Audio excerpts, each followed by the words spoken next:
দীর্ঘদিন পর ফিরছেন কাসেমিরো, সেই সাথে ইনজুরি কাটিয়ে ফিরবেন নেইমার জুনিয়র। গোলকিপিংয়ে আস্থা রাখা হবে এলিসন বেকারের উপর। ডিফেন্সেও থাকবেন পিএসজি আর আর্সেনালের দুই তারকা। এছাড়াও আক্রমণ ভাগে আধিপত্য থাকবে রিয়াল মাদ্রিদের তারকাদের। সব মিলিয়ে ইকুয়েডরের বিপক্ষে যেমন একাদশ নিয়ে মাঠে নামবে সেলেসাওরা, তা জেনে নেব প্রতিবেদনে। ব্রাজিলের ফুটবলে এখন চলছে নাটকের মঞ্চায়ন। বিশেষ করে কার্লো আনচেলত্তিকে নিয়ে যেসব হচ্ছে তা হার মানাবে বলিউড সিনেমাকেও। একের পর এক নাটকীয় ঘটনার জন্ম দিচ্ছে দেশটির ফুটবল ফেডারেশন। তবে এখনো নিশ্চিত হয়নি সেলেসাওদের পরবর্তী কোচ হচ্ছেন কে।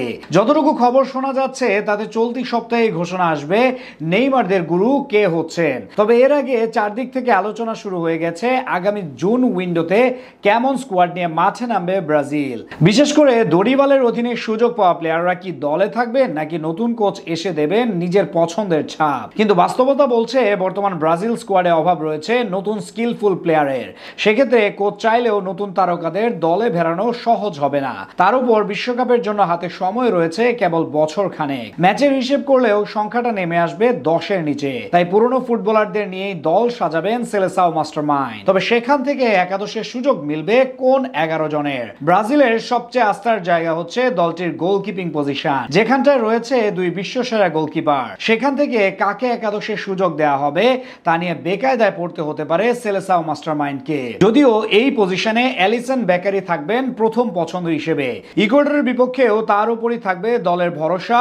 অন্যদিকে ডিফেন্সে থাকবে একাধিক বড় নাম। বিশেষ করে সেন্টার ব্যাক পজিশনে দারুণ ফর্মে রয়েছেন আর্সেনালের গ্যাব্রিয়েল মাগালেস। দলটি হয়ে চলতি সিজনে অসাধারণ পারফর্ম করেছেন এই ফুটবলার। যদিও ইনজুরির কারণে বর্তমানে বিশ্রামে রয়েছেন, তবে ইকুয়েডরের বিপক্ষে ম্যাচের আগে ফিট হয়ে উঠবেন বলে ধারণা করা হচ্ছে। এছাড়াও সেন্টার ব্যাকে থাকবেন পিএসজি তারকা মার্কুইনহোস, যিনি চলতি মৌসুমে দুর্দান্ত পারফর্ম করছেন। একের পর এক ম্যাচের রক্ষণ সামলে পিএসজি কে তুলেছেন চ্যাম্পিয়ন্স লিগের ফাইনালে।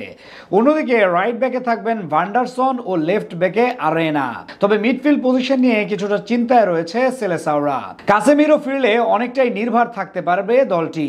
এছাড়াও মিডফিল্ডে থাকবেন নিউক্যাসল ইউনাইটেডের ব্রুনো গুইমারেস। অপরদিকে অ্যাটাকিং মিডে থাকতে পারেন নেইমার জুনিয়র। আক্রমণ ভাগে তারকাদের ছড়াছড়ি রয়েছে ব্রাজিল দলে। তবে এই পজিশনে 1 নম্বর পছন্দ হবেন বার্সেলোনার রাফিনিয়া। চলতি মৌসুমে নিজের ক্যারিয়ারের সেরা সময় পার করছেন তিনি। এখন পর্যন্ত 50টির অধিক গোলে অবদান রেখেছেন।